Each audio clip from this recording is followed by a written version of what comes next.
ਆਪਣੇ ਮੁਲਕ ਦਾ ਵੀ ਬਾਹਲਾ ਚੰਗਾ ਹਾਲ ਨਹੀਂ ਹੈਗਾ। ਲਾਸ ਐਂਜਲਸ ਤੋਂ ਬਹੁਤ ਹੀ ਮਾੜੀ ਖਬਰ ਆ ਰਹੀ ਆ ਭਈ ਹੁਣ ਕਈ ਟੀਨੇਜਰ ਜਿਹੜੇ ਆ ਰਲ ਕੇ 100-100 ਦੀ ਗਿਣਤੀ ਦੇ ਵਿੱਚ ਇਕੱਠੇ ਹੋ ਕੇ ਉਹਨਾਂ ਨੇ ਸਟੋਰਾਂ ਦੇ ਉੱਤੇ ਅਟੈਕ ਕਰਨਾ ਸ਼ੁਰੂ ਕਰ ਦਿੱਤਾ ਹੈਗਾ।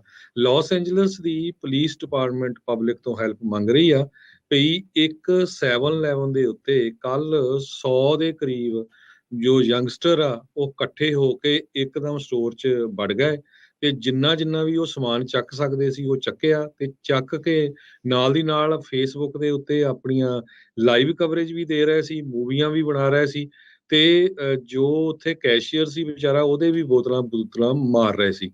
ਜਿੰਨਾ ਵੀ ਲੁੱਟ ਸਕਦੇ ਸੀ ਪੂਰਾ ਲੁੱਟਿਆ। ਲੁੱਟਣ ਤੋਂ ਬਾਅਦ ਉਹਨੂੰ ਪੂਰੀ ਤਰ੍ਹਾਂ ਟਰੈਸ਼ ਵੀ ਕੀਤਾ, ਸੁੱਟਿਆ ਵੀ ਗਾਰਬੇਜ ਵਾਂਗ ਉੱਥੇ ਜਿਹੜਾ ਸਾਰਾ ਕੁਝ ਗੰਦ ਪਾਇਆ ਜੀ ਪੂਰਾ। ਗੰਦ ਪਾਇਆ। ਸੋ ਇਸ ਦਾ ਨਾਮ ਉਹਨਾਂ ਨੇ ਫਲੈਸ਼ ਮੌਬ ਦੱਸਿਆ ਹੈਗਾ। ਇਹ ਕਨਵੀਨੀਅੰਸ ਸਟੋਰ ਦੇ ਉੱਤੇ ਉਹਨਾਂ ਨੇ 7-Eleven ਤੇ ਕੀਤਾ ਅਗਸਤ 15 ਨੂੰ 12:40 ਦੇ ਉੱਤੇ ਤੜਕੇ ਦਾ ਟਾਈਮ ਸੀ, ਜਿਹੜਾ ਫਿਗੋਰਾ ਤੇ ਐਲ ਸਗੰਡੋ ਐਵਨਿਊ ਦੇ ਉੱਤੇ ਆ। ਹੁਣ ਜੋ ਪੁਲਿਸ ਵਾਲੇ ਆ ਉਹ ਇਸ ਫਿਕਰ ਦੇ ਵਿੱਚ ਆ ਪਈ ਕਿਉਂਕਿ ਇੱਥੇ ਜੋ ਲੋਕ ਆ ਨਾ ਇਦਾਂ ਦੇ ਜਿਹੜੇ ਯੰਗਸਟਰ ਆ ਪੁੱਠੇ ਕੰਮ ਬਹੁਤ ਕਰਦੇ ਪਏ। ਇਹਨਾਂ ਨਾਲ ਦੇਖ ਕੇ ਹੋਰ ਵੀ ਕਿਤੇ ਇਦਾਂ ਦਾ ਕੰਮ ਕਰਨਾ ਨਾ ਸ਼ੁਰੂ ਕਰ ਦੇਣ। ਆਪਾਂ ਦੇਖਿਆ ਹੀ ਆ ਪਿਛਲੇ ਮਹੀਨਿਆਂ ਦੇ ਵਿੱਚ ਕਿਸ ਤਰ੍ਹਾਂ ਸੈਨ ਫਰਾਂਸਿਸਕੋ 'ਚ ਜਾਂ ਹੋਰ ਸ਼ਹਿਰਾਂ 'ਚ ਇਕੱਠੇ ਹੋ ਕੇ ਸਮੈਸ਼ ਐਂਡ ਗ੍ਰੈਬ, ਨਾਲੇ ਤਾਂ ਗਾਰਬੇਜ ਦੇ ਭਰ ਲਓ ਬੈਗ ਤੇ ਨਾਲੇ ਭੱਜ ਜਾਓ ਤੇ ਕਿੰਨੇ ਵੱਡੇ ਸਟੋਰ ਵਾਲਗ੍ਰੀਨ ਵਰਗੇ ਉਹ ਬੰਦ ਕਰਕੇ ਵੀ ਚਲੇ ਗਏ ਸੈਨ ਫਰਾਂਸਿਸਕੋ ਜੋ ਵੀ ਸਾਡੇ ਕੋਲ ਨਹੀਂ ਇੱਥੇ ਹੁਣ ਬਿਜ਼ਨਸ ਹੁੰਦਾ।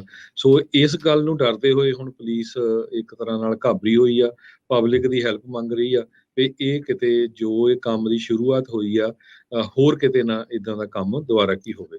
ਜੀ ਬਿਲਕੁਲ ਹਰਜੋਤ ਸਿੰਘ ਜੀ, ਵਿਚਾਰਾ ਜਿਹੜਾ ਇੰਪਲੋਈ ਸੀ ਉਹ ਆਪਣੀ ਇੰਨੇ ਬੰਦਿਆਂ ਨੂੰ ਦੇਖ ਕੇ ਬੰਦਾ ਡਰ ਜਾਂਦਾ, ਜਾਨ ਬਚਾ ਕੇ ਜਿਹੜਾ ਇੱਕ ਹਿਸਾਬ ਦੇ ਨਾਲ ਉਹ ਤੋਂ ਭੱਜਿਆ। ਤੇ ਸ਼ਦਾਈਆਂ ਦਾ ਕੀ ਪਤਾ ਇਹਨਾਂ ਬੇਵਕੂਫਾਂ ਦਾ ਵੀ ਇਹਨਾਂ ਨੇ ਕਿਤੇ ਕੁਝ ਹੋਰ ਕਰ ਦੇਣਾ।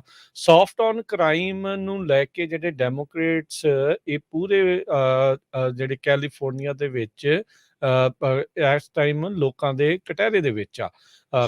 ਜਿਹੜਾ ਸੈਨ ਫਰਾਂਸਿਸਕੋ ਦਾ ਡੀਏ ਆ ਉਸ ਨੂੰ ਤਾਂ ਰੀਕਾਲ ਜਿਹੜਾ ਉਹ ਕਰ ਦਿੱਤਾ ਗਿਆ ਸੀ। ਇੱਥੇ ਵੀ ਰੀਕਾਲ ਦੀ ਕੋਸ਼ਿਸ਼ ਉਦਾਂ ਹੋਈ ਸੀ, ਉਹ ਕਾਮਯਾਬ ਤਾਂ ਜਿਹੜਾ ਉਹ ਨਹੀਂ ਰਿਹਾ। LA ਦੇ ਵਿੱਚ $950 ਤੋਂ ਘੱਟ ਦੀ ਕੀਤੀ ਗਈ ਜਿਹੜੀ ਚੋਰੀ ਆ ਉਸ ਨੂੰ ਫੈਲਨੀ ਨਹੀਂ ਮੰਨਿਆ ਜਾਂਦਾ।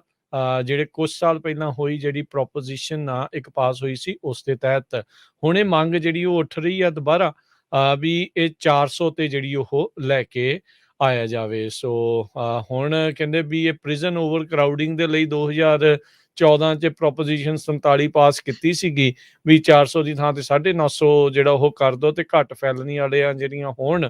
ਪਰ ਹੁਣ ਜਿਹੜੀ ਇਹ ਚੀਜ਼ ਆ ਮੁੜ ਕੇ ਬਾਈਟਿੰਗ ਦੈਮ ਇਨ ਦਾ ਬੈਕ ਜਿੱਦਾਂ ਕਹਿੰਦੇ ਆ ਵੀ ਉਹ ਚੀਜ਼ ਜਿਹੜੀ ਉਹ ਬਣੀ ਪਈ ਆ। ਸੋ ਇਹੋ ਜਿਹੇ ਮੌਕੇ ਦੇ ਉੱਤੇ ਹਰਜੋਤ ਸਿੰਘ ਜੀ ਇੱਕ ਜਿੱਦਾਂ ਕੁਛ ਵੀਕ ਪਹਿਲਾਂ ਖਬਰ ਆਪਾਂ ਕੀਤੀ ਸੀ ਵੀ ਇੱਕ ਬਜ਼ੁਰਗ ਨੇ ਚੋਰੀ ਕਰਨ ਆਏ ਆ, ਉਹਦੇ ਕੋਲ ਰਾਈਫਲ ਸੀਗੀ, ਇੱਕ ਤਾਂ ਉਹਨੇ ਗੋਲੀ ਜਿਹੜੀ ਉਹ ਮਾਰੀ ਤਾਂ ਉੱਥੋਂ ਖਦੇੜ ਦਿੱਤਾ। ਹੁਣ ਇਹਨਾਂ ਦੇ ਵਿੱਚੋਂ ਕਿਸੇ ਦੇ ਉੱਤੇ ਗੋਲੀ ਕੋਈ ਚਲਾ ਦਿੰਦਾ ਤੇ ਉਹਨਾਂ ਕਹਿਣਾ ਜੀ ਇਹ ਧੱਕਾ ਜਿਹੜਾ ਉਹ ਹੋ ਗਿਆ ਆ। ਹੁਣ ਤੁਸੀਂ ਦੱਸੋ ਵੀ ਇਹਦਾ ਜਿਹੜਾ ਓਨਰ ਆ ਉਹ ਕੀ ਕਰੇ? ਜਿਹੜਾ ਕੰਮ ਕਰ ਰਿਹਾ ਉਹ ਤਾਂ ਵਿਚਾਰਾ ਸਾਰੀ ਉਮਰ ਟਰੋਮੇ 'ਚ ਆ, ਉਹਨੇ ਕਦੀ ਕਰਨਾ ਮੁੜ ਕੇ ਕਿਤੇ ਸਟੋਰ ਦੇ ਉੱਤੇ ਕੰਮ? ਉਹਨੂੰ ਇਹੀ ਹਮੇਸ਼ਾ ਡਰ ਰਹਿਣਾ ਵੀ 100 ਬੰਦਾ ਆ ਗਿਆ ਤੇ ਉੱਥੇ ਮੈਂ ਕੀ ਜਿਹੜਾ ਉਹ ਕਰੂੰਗਾ। ਸੋ ਇੱਦਾਂ ਦੀਆਂ ਜਿਹੜੀਆਂ ਕਰਤੂਤਾਂ ਜਿਹੜੀਆਂ ਕਰ ਰਹੇ ਨੇ ਨਾ ਇਹ ਜਿਹੜੇ ਟੀਨੇਜਰ, ਇਹ ਲੈਣੇ ਦੇ ਦੇਣੇ ਇਹਨਾਂ ਨੂੰ ਪੈਣੇ। ਜਿੱਦਾਂ ਅੱਜ ਆਪਾਂ ਸਵੇਰੇ ਵੀ ਦੱਸਿਆ ਸੀਗਾ ਟਿਕਟੋਕ ਚੈਲੰਜ ਦੇ ਵਿੱਚ ਕੀਆ ਤੇ ਹੁੰਡਈ ਦੀਆਂ ਗੱਡੀਆਂ ਜਿਹੜੀਆਂ ਚੋਰੀ ਕਰਨ ਡਏ ਆ ਇੱਕ ਪ੍ਰੈਂਕ ਦੇ ਤਹਿਤ, ਇੱਕ ਜਿਹੜਾ ਚੈਲੰਜ ਉਹਨਾਂ ਨੇ ਜਿਹੜਾ ਸੋ ਕਾਰਡ ਉਹਦੇ ਵਿੱਚ ਰੱਖਿਆ ਆ। ਸੋ ਇਹ ਬੇੜਾ ਗਰਕ ਸੁਸਾਇਟੀ ਦਾ ਇਸ ਹਿਸਾਬ ਦੇ ਨਾਲ ਜਿਹੜਾ ਹੋ ਰਿਹਾ ਆ। ਪਤਾ ਨਹੀਂ ਇਹ ਕਦੋਂ ਜਾ ਕੇ ਕੰਮ ਜਿਹੜਾ ਉਹ ਠੱਲੂਗਾ। ਸਮੈਸ਼ ਐਂਡ ਗ੍ਰੈਬ ਤੋਂ ਹੁਣ ਨਵੀਂ ਟਰਮ ਫਲੈਸ਼ ਮੌਬ ਜਿਹੜੀ ਆ, ਸਟਰੀਟ ਟੇਕ ਓਵਰ ਜਿਹੜੀ ਆ ਉਹ ਇਸ ਟਾਈਮ ਬਣ ਚੁੱਕੀ ਹੈਗੀ ਆ। ਸੋ ਪਹਿਲਾਂ ਇਹਨੇ ਕੀ ਕੀਤਾ, ਉਹ ਸਾਰੇ ਬਲਾਕ ਦੇ ਵਿੱਚ ਸਟਰੀਟ ਟੇਕ ਓਵਰ ਕੀਤੀ ਪਈ, ਆਪਣੀਆਂ ਕਾਰਾਂ ਪੂਰੀਆਂ ਪਾਰ ਕਰਤੀਆਂ, ਜੋ ਟ੍ਰੈਫਿਕ ਬੰਦ ਕਰਤਾ ਵੀ ਕੋਈ ਆ ਜਾ ਨਾ ਸਕੇ। ਜੀ ਉਹ ਤੋਂ ਬਾਅਦ ਇਕੱਠੇ ਹੋ ਕੇ 100 ਦੇ ਕਰੀਬ ਸਟੋਰ ਦੇ ਵਿੱਚ ਬੜੇ ਆ, ਵੜ ਕੇ ਐਨ ਸ਼ਰੇਆਮ ਜਿੰਨਾ ਵੀ ਸਮਾਨ ਚੱਕ ਸਕਦੇ ਸੀ ਚੱਕਿਆ ਤੇ ਉਹਨੂੰ ਗਾਲਾਂ ਕੱਢੀਆਂ। ਵਿਚਾਰਾ ਕੈਸ਼ੀਅਰ ਜੋ ਕੰਮ ਕਰਦਾ ਸੀ ਉੱਥੇ ਮਿਨੀਮਮ ਵੇਜ ਤੇ ਕੰਮ ਕਰਦਾ, ਠੀਕ ਆ ਕਿ ਨਹੀਂ? ਇਹਨਾਂ ਨੂੰ ਅਕਲ ਹੀ ਨਹੀਂ ਹੈ। ਸੋ ਬਹੁਤ ਬੁਰੀ ਸਿਚੁਏਸ਼ਨ ਆ। ਅਨਫੋਰਚੂਨੇਟ ਜਾਂ ਫੋਰਚੂਨੇਟਲੀ ਲੈ ਲਓ ਵੀ ਇਹ ਆਪਣੀ ਕਮਿਊਨਿਟੀ ਬਹੁਤ ਵੱਡੀ ਗਿਣਤੀ 'ਚ ਛੋਟੇ ਬਿਜ਼ਨਸਿਸ ਓਨ ਕਰਦੀ ਹੈਗੀ ਆ।